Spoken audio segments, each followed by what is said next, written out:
Hi, this is Shayla with Whole Motherhood, and you're listening to Moms Learning with Moms. Just a bit about this channel. This is just an effort to help each of us, whether you're going through a similar situation or whether there's someone close to you that you would like to help. And if you are just wanting to be educated on these different topics that we talk about.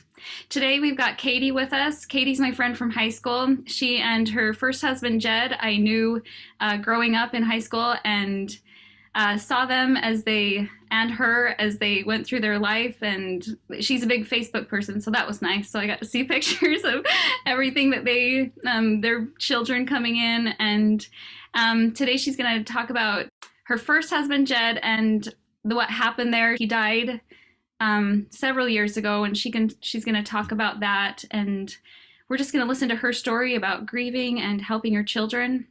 And we are just going to turn that time over to her. Okay.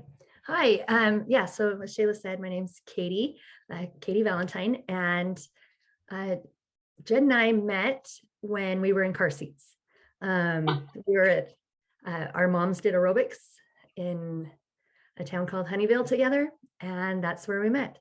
I'm actually a month older than him, exactly. Well, almost. Anyway, and so I literally knew him his entire life. So that was kind of fun.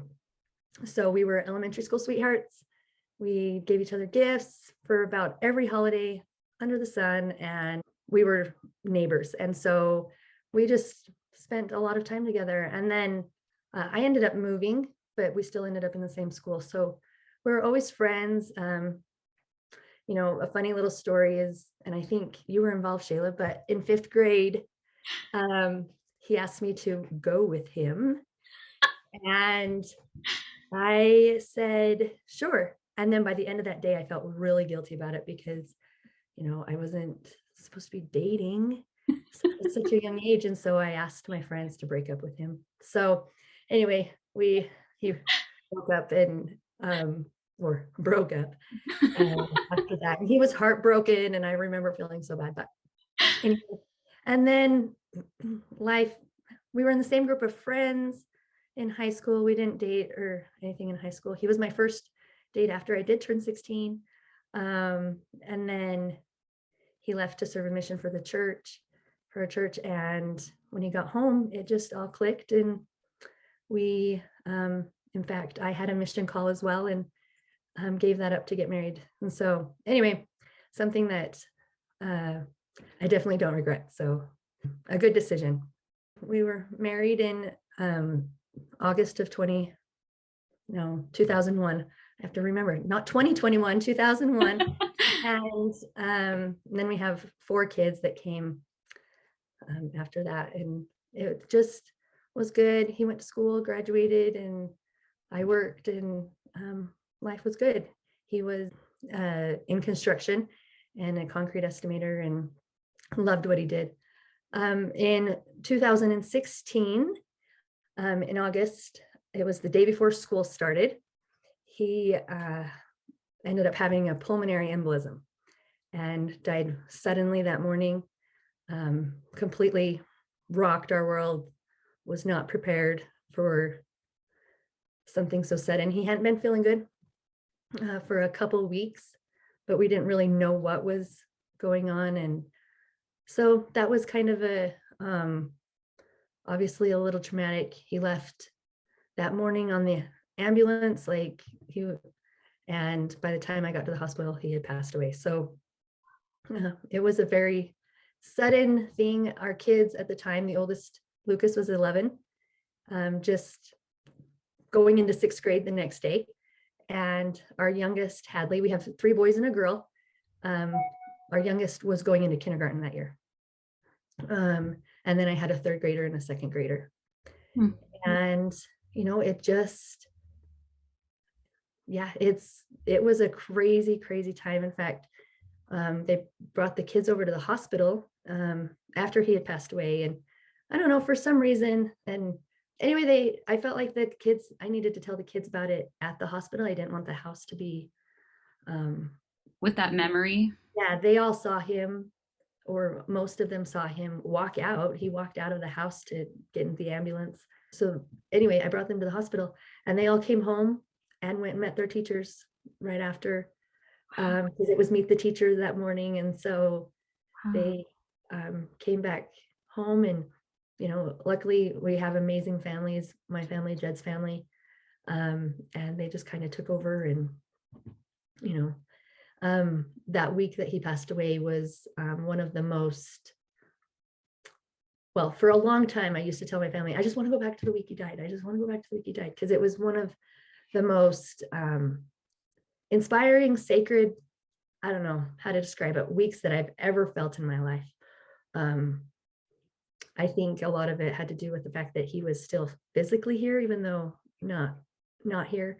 And I could see him, and that week was extremely special for me. And then, you know, as life continues to do it, for some reason doesn't stop. And so you just keep going. And I just remember feeling like there were times actually, my heart has never raced so fast as it did that week. Like, I don't think it ever stopped just racing. Like, how am I going to do this? What am I going to do? This was not the plan. How do how do you keep going? What are the things that keep you getting up? How does that work? And Mm. then when you lose a spouse, that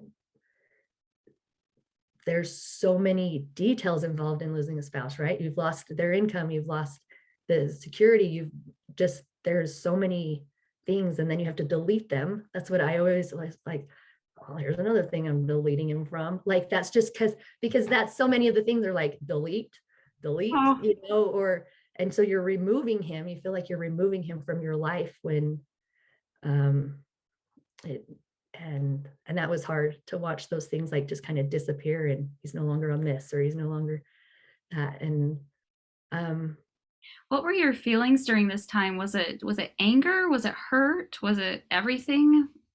um I don't know. At this point, I wasn't angry. I definitely wasn't angry. I felt like I did feel like it was definitely his time. There were so many things that Mm. led up to it. I don't know if that's the right wording. I felt like in some ways we were very prepared for this. Um, Things had just kind of fallen into place in other aspects of life that led me to like, hey, we were prepared to go through this. We were prepared to like lose him and my kids not have a dad around. And I like that. No, like that was just like, yeah, that's the worst. But in, the realities of life, I felt like we had somehow been prepared for Mm. what was coming. Life continues, and I mean, now it's been 5.5 years, so coming up on 6 years. So it's been a while. What were your children? Any experiences that stand out on what they were going through, or? Yeah, my oldest, he was, yeah, going into sixth grade. He's in sixth grade, 11 years old. Mm.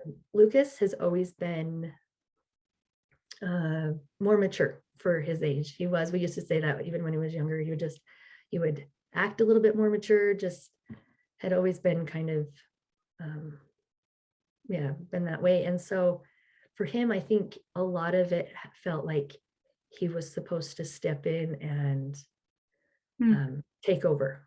And not, I take over is not the right word. I think, well, in fact, a little story. So obviously all my kids, are emotional, cried, but he really only cried at the hospital.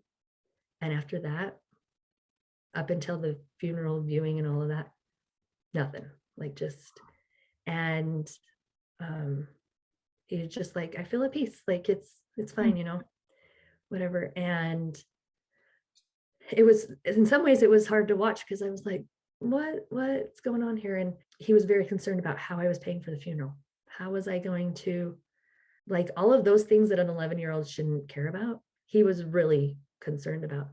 And so I asked him one day, I was like, has anybody mentioned to you that you have big shoes to fill, or supposed to, step in and fill?" And he's like, "Yeah." And I was like, no, there's no way. Like, that's not your responsibility. You're not, you know, I'm so grateful for you and so proud of you and how you're handling this, but Hmm. you can't be your dad. Like, that's not how it's supposed to be. And anyway, so that was for him, I think he doesn't show a ton of emotion a lot. So that was one thing that I felt like I definitely learned from, was like, make sure you don't imply that these young kids are supposed to fill their shoes, because some of them might take that like literal to be, Hmm. hey, how? Because now, I mean, he's worried about funeral costs. My youngest, Hadley, she was 5 at the time, and doesn't have a ton of, didn't have a ton of life experience at the time. None of them did really, but Yeah. um, and so I think hers, her emotions and stuff came more like viewing funeral, seeing him, all of that kind of stuff. I think she, you Hmm. know, and over time for her, being 5, she doesn't have a lot of memories of him, which is heartbreaking. She's um turning 11. She's been alive. She only had him for 5 years. She's turning 11. And so um she doesn't have tons and tons of memories of him. I think kid wise, they really have been, they're amazing kids. They have done really well in handling it. Most of them have been to therapy at some point. I joined a support group that I had found uh, around here, and we did that for about a year, where we would just go and talk to, uh, it was, the kids had their own group, and then I would talk to other people who had lost their spouses as well. And I think that was good for a while. It I think that helped them. And then the kids were like, "I think we're good. We don't need to." And keeping them involved was another thing. But we stayed here. We lived in the same house. So the kids still had a routine and kept, the same Hmm. school, same friends, and that helped too. I think that helped. So in your support groups, that was just a real strength to you. You had a lot of friendship with them, and they understood. What were the age ranges in there? Yeah, so that's actually a different support group that I was at. Oh. So that one is the Widow and Widowers. Um, they're actually called the LDS Widow and Widowers, but that is an age range from very young to very old, and everybody in between. The first time they have a conference every year, I guess it would have been in 2017, that I decided to go to the conference, and I was nervous, and because I was going by myself, I didn't know anybody. I was like, I don't know, it's this huge thing. It was actually put on at BYU at that time. And I was like, okay, I'll go and I'll be brave. And I got to go, and there I met some women. In fact, one of them, it's funny how, or I don't know if funny is the word, but it's amazing how God puts different people in your life. There was a widow there who she happened to be Jed's mom, knew her. Hmm. They used to be in the same ward down in St. George. Her husband had passed away after Jed did, and I uh, had sent her a little gift and had Paulette take it over there. Anyway, I didn't know her. I didn't even know what really she looked like or anything. And we were in the bathroom, and she recognized me. She's like, "Wait a second," and so anyway, she recognized me in the bathroom there, and we became good friends. And it was nice because now I had a group to sit by, and who she had come with, and got to meet them. And anyway, it's just turned into a great group that, we don't see each other often. A lot of times it was just once a year, if I went down to St. George sometimes. But we all had, different stories, but this kind of the same road of grief to walk. Really, really helpful for me to have people, you know, um, when Jed died, I didn't say this, but when he died, we were both 35 at the time. You kind of don't feel like you're going to go through that at a young age, or I felt like 35 was young anyway. And so it was nice to have different people to Some of us, I know one of the girls I got to know, she had only been married just, I think 2 years when her husband passed away. So she was really young, like young 20s, to some that were my age. And it was really, really good to meet them and get to know them and know their stories. And there's that saying, if everybody threw their trials in, you'd still take your own, you wouldn't want somebody else's. And I agree with that. Like, Really? I see some of the other ones and I'm like, you know what, I'll take what I've been dealt. So, in this support group that your children had, this first one that you were talking about, did they make friendships? Was that helpful for them for a while at least? I don't, they didn't really make any friendships in it, I guess. Is mostly just go and they did crafts and they just being with other kids who had lost. I think they just enjoyed getting out of the house and doing something different and breaking up the scenery, so to speak, and being Right. able to, a lot of the crafts they did were be centered on the death of their loved one, or, here's a little box or a little trinket, something or other. And So them working through their own grief, what helped them the most? I think that just including Jed in everyday life, everyday talk, stories, memories. One thing we did right off the bat, so he died in August and his birthday was in December. And so we decided to make his birthday a special day. In fact, I was on a plane ride home in December, right before his birthday, and I sat next to this guy who we talked the whole way, and he found out that um, Jed had just died, and he started asking me all these things about like, what did he like to do? What did it, all this stuff. And then anyway, the plane landed, and he was like, it sounds to me like you already know what you're gonna do for his birthday. Looks like you're gonna go to the movie, and you're gonna go to Costa Rica. And anyway, he had this whole day planned, and maybe we would have done that anyway, right? Maybe that would have been something that would have crossed our minds, but I I believe he was put in my path to, because it was a day I had been dreading up until that point. Because how do you celebrate somebody who's died? Like, what do you do in that case? And instead, we turned it into a day of doing all of his favorite things. And um, I think the kids loved that.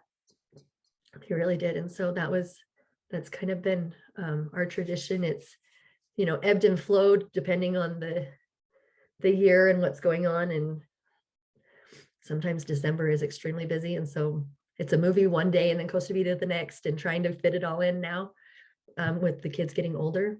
I think that was one of the traditions that has helped them, is I love that. just, yeah. But I try to make sure that he's brought up, or if something comes to mind, like I just say it instead of being like, I don't know, and So that's neat how you handle his birthday. Is there something special you guys do on the day he died? we try to make it up to the cemetery on the day he died.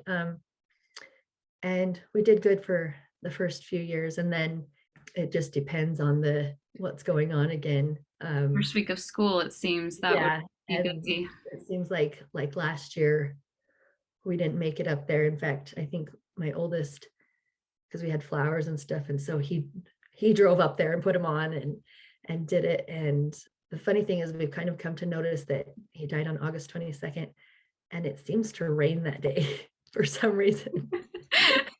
We have videos like of us, and I'm like, it's always raining on this day. So we've tried to like write notes on balloons. That was another thing for that day. There's always balloons, and send them up at the cemetery. And one thing I think that for myself that I've made, but from the very get-go, I was like, I can either choose to be better or bitter about this. I can choose to be mad. I can choose to be angry. And all those emotions are felt at some point during all of this. But if I let that be the base for how I feel, I'm gonna get nowhere.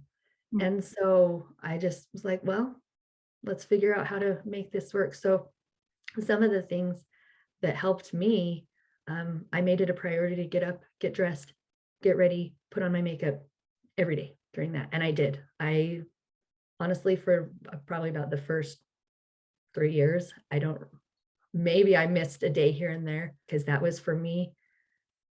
I had to do that. I mean, you need decompressing time, you need alone time or whatever. But the other thing for me was I would not hang out in my bedroom and just mope, like get up, get going, get doing things. Mm. Um, and so for me, that worked. And then humor. I lived for the funny in all of this. And it that really helped. And my family knew it, Jed's family knew it, like friends knew it. Like I had to live for the humor. And in fact, the week he died, somebody from his work had to come to go over life insurance stuff. And she brought me this book that said, All My Friends Are Dead. It's a children's book, apparently. Well, I still have it. Anyway, and I was like, what in the world? Why? And at first I was like, she left. And of course, all my family's here. Like it was, still lots of people in the house. And I walked it over to them and I'm like, this is what she just gave me as my gift. All my friends are dead.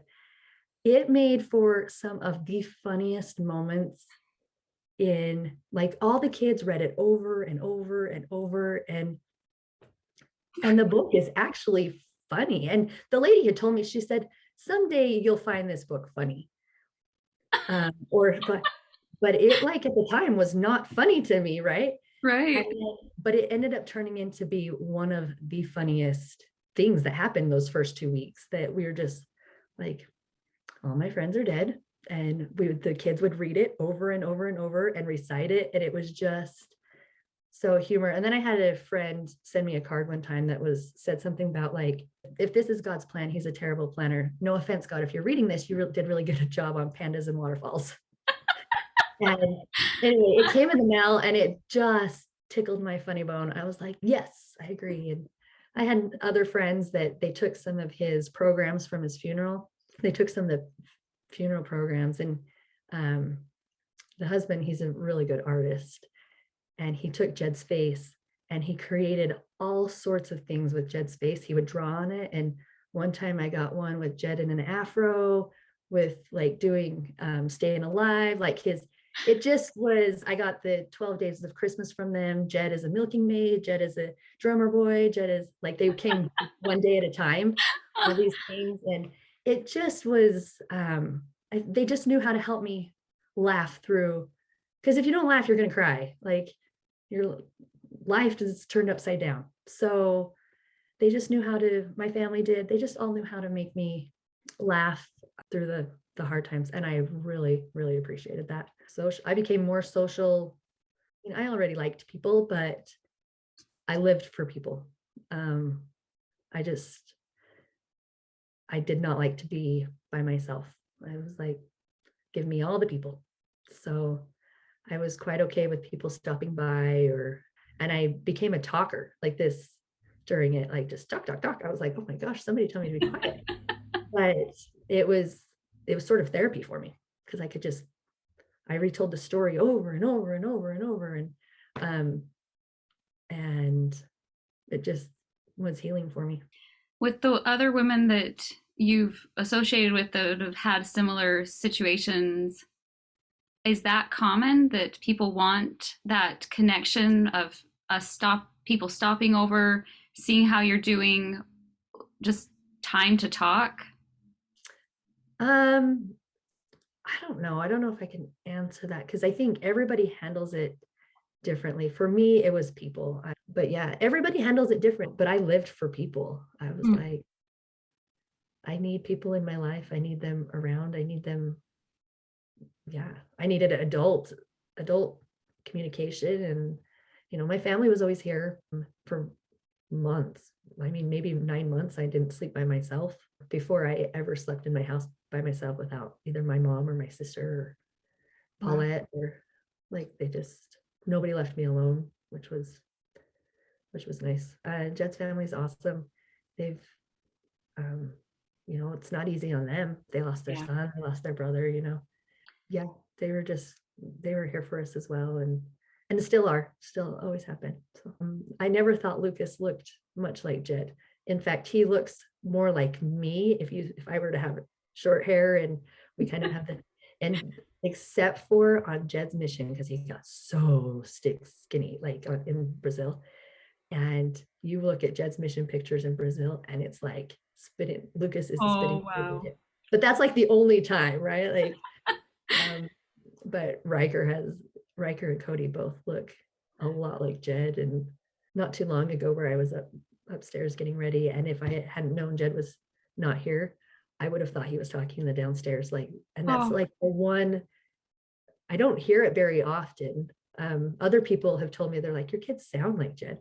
I don't hear that, but Lucas at that moment, he was talking to, and if I hadn't known that it was Jed wasn't here, I could have sworn Jed was the one talking downstairs. So wow. it was kind of fun. That was kind of a fun moment, because I just stopped and listened the whole time, because I was like, that is Jed's voice. Like, I can totally hear Jed right there. So let's kind of go on. So now you're remarried, and that was in the last 6 months that, Yeah, October 8th. So okay. When you decided to start dating again, when you decided to even get married again, like what is this process for you in what you're feeling at that time? oh wow.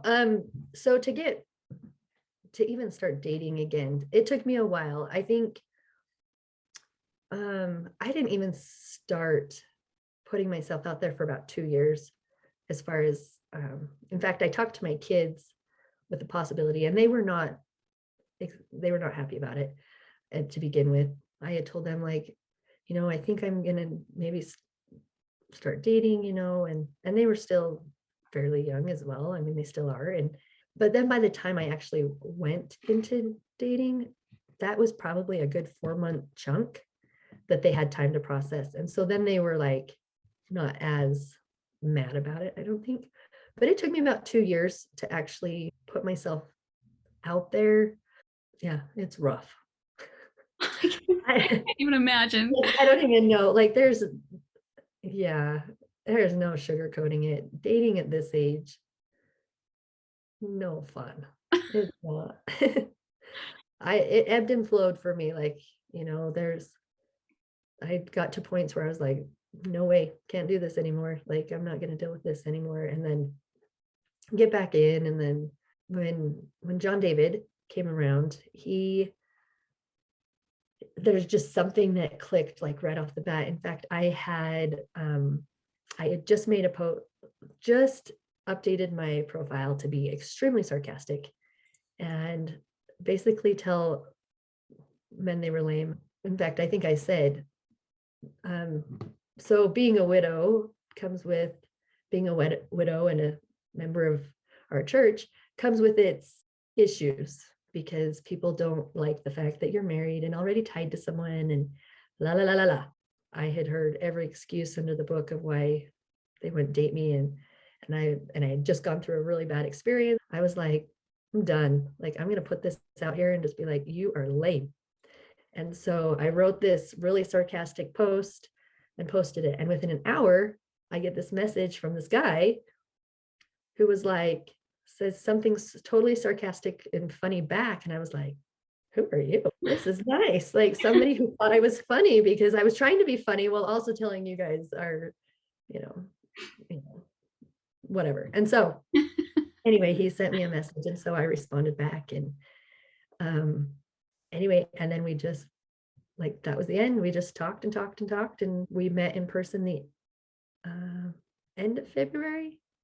And it just, like, pretty darn quickly, I knew. In fact, I was sitting on the bed one day. I was actually teaching a Relief Society lesson, and I looked out the window, because everything was on Zoom, right? And so I was teaching on my Zoom, and I looked out the window, and he was outside picking up my yard, like, just picking from winter, picking up all the garbage that it was under the snow or whatever. Oh, And my heart, like, grew so big at that moment. And I was like, I think I'm in love with this guy. And I've only known him for maybe a month, maybe not quite that long. And anyway, it just was like, yeah, I'm head over heels. And then, well, as we were talking, he was like, so I think I tried to message you one other time and you ignored me. And I was like, probably because I'm like, sorry about that. I said, did you lie about your height? Yes. So anyway, because he and I are the same height, but he put 5'7", and I wasn't entertaining anybody who was around that height because Jed was 6'2" and 5'7", and I'm like, if I wear shoes, am I taller than them? Like, all that kind of thing. And so anyway, he ended up being 5'6". So I'm like, did you lie about your height? Yes, yes, you did. There's probably a reason I ignored you at the beginning. Don't lie. Now it's something we joke about all the time because I'm like, don't lie. Like, but then on the other hand, if he had put 5'6", I probably still would have never talked to him. So, he needed to be funny. He had to send me the funny part anyway, but he's amazing. He's awesome. And it's funny how God works in your life, right? Because I don't picture being a widow. Like that was never in my plans at 35. But then I cannot picture John David not being in my life. It's just cool how things are put into place. God has a plan, and I'm not opposed to certain parts of his plan, I guess. I just want to know how your kids, once you did start dating, how did they do? Oh yeah. So I don't know. So they didn't really know a ton of what was going on. I would tell them if I was going on a date or something like that, but they didn't meet. They only met. Actually, I don't even think all of them met one other guy. Like I didn't really introduce them to anybody. Just I didn't seriously date anyone either. I think they were kind of okay with it and oblivious to it at the same time because it was just like whatever. Um, but when John David came along, he met the kids right off the bat, and I think all of my kids were pretty fond of him. I mean, blending a family, joining that's not easy, and it comes with its own challenges. But he himself has, my kids all really like, and they Marco Polo'd him, like Riker would Marco Polo him and send him jokes and all. I don't know. It just seemed to like click. Together we have a big family of 11. So I don't think either one of us pictured having that big of a family eventually, but yeah, it's good. I mean, I don't know. Yeah. Kids are awesome. They really are. I feel like, it's not fair what they were asked to do in any circumstance. Divorce, death. Like it's hard when they're asked to go through these things that they have no control over, but they're pretty awesome and pretty resilient in how they respond to things. And as far as my kids go in the last 5.5 years, I'm really proud of them. Anything else that you feel like you'd like to say or add to? I will share one story. No, I will share one experience because I felt like it was, well, it was the week Jed died, it was the day after his funeral. And we were at the, people were here. Actually, my sister Shara was here.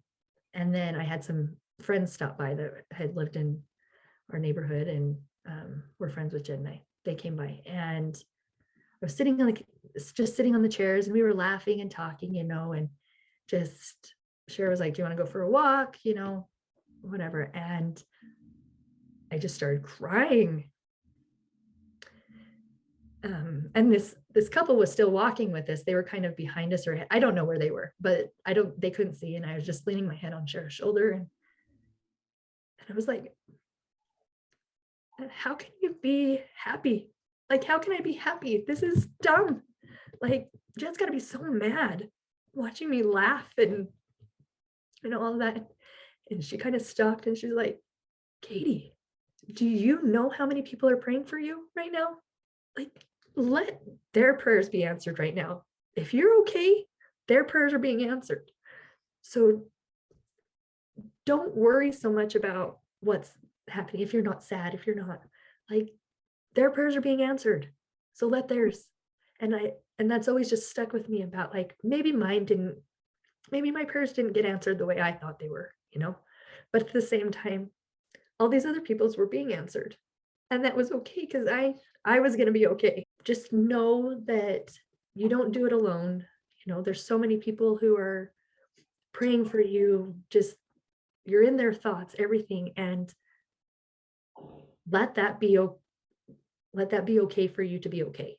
But that's one of the things I learned right off the bat, like within the first week, was just It, it was know going that, to be okay to be happy and to move yeah, on and to let that be part of your life, but to live a life after also. yeah. And that brings me to one other thing. And that would bring me, one other thing is I felt very strongly as life continued to go on that I had to live in the moment and not always be living in the past. I just felt very strongly that I had to live in what I was doing now. Like this was my life, and Jed will always be a part of my life, but especially moving into like remarriage and when you start even starting to date and stuff like that.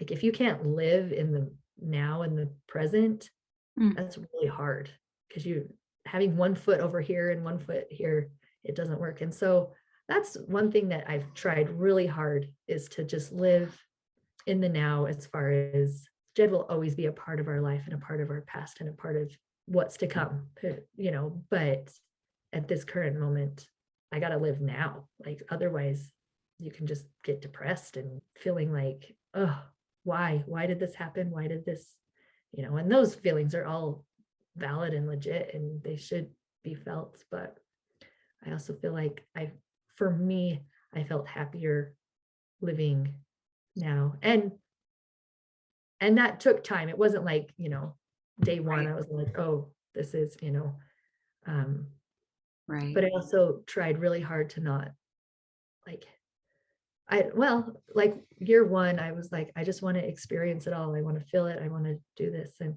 year two for me was so much harder than year one.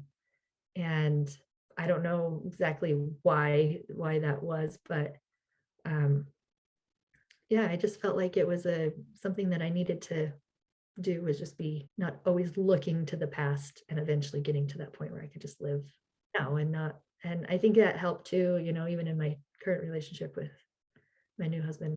I mean, we talk about him, it's just part of life, and yeah, living now I think if I always had one foot in my past life, that would be really hard. In fact, in the beginning, we were talking about the house and trying to find our own, and um, I was just reading a post the other day by a widow who's having a really hard time selling her house and because she doesn't want to give up those memories and stuff. And I'm like, I can totally relate to that in some ways. Yeah. But I think that if that was my sole thing, that would be really hard on John David, Mm. right? Like if I was like, oh, but this is where I just want to stay here because this is where Jed was. But also on the flip side, I remodeled almost the entire house after he died. And so technically he didn't live in this current house.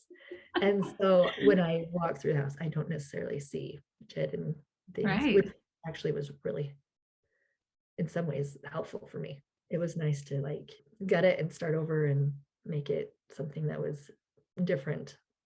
That's really neat. I love that advice just to live in the moment, make sure that you can keep, of course, that part of him because it's special and he's part of it. Like he's part of the creation of your family. But still to create happiness and let yourself be happy. Yeah. And I think that's a big thing is you can be mad and you can be upset but don't let that be the defining emotion. Choose to be happy and choose to find the funny in it sometimes because that's all you can find, at the moment and appreciate just those little things that help move forward into the next thing, whatever that might be. It's not a path I wish on anyone to walk. It's not easy, it's not fun, on kids, but despite all of that, I was telling my sister Tanya that I was going to be talking to you And I was like, I'm terrible at this kind of stuff. So I feel bad she has to listen to me. Um, but I was telling her and she um and she was like, she's like, remember when you used to say, what I wish I could just see 5 years down the road, like what'll my life be like, And and at the time it's like, I wish I could even see the next day or the next week or the next month, like what's 5 years? And then I look at it, I'm like I'm liking your five. And it's not because this over here happened and it was not fun. And I don't think life's intended to be meant to be miserable. And so 5 years, I feel happy and, almost 6 years, I guess now, but yeah, so it's good. That's really neat. It reminds me of that one talk by Elder Holland when he's at the car and it just keeps breaking down, and he drives past that like 30 years later or something, and he just looks at that him in the past and he's just like, keep going, there's so much happiness ahead, go ahead and keep on walking because it's going to get so much better, Yeah. even though it's And hard. yeah, I believe that. I believe it just gets better but and it'll be an up and down, right? Like, but I think the good outweigh the bad. That's the good moments outweigh the ones that aren't so fun. Katie, thanks so much. This really has been great. I Oh, I really am. I'm grateful that you said you'd talk to me, and for the just messages of what you went through, and then and being okay even though it's challenging, and your kids, the strength that I'm amazed at your kids. They seem pretty incredible. So we're going to sign off and remind everybody to just keep learning.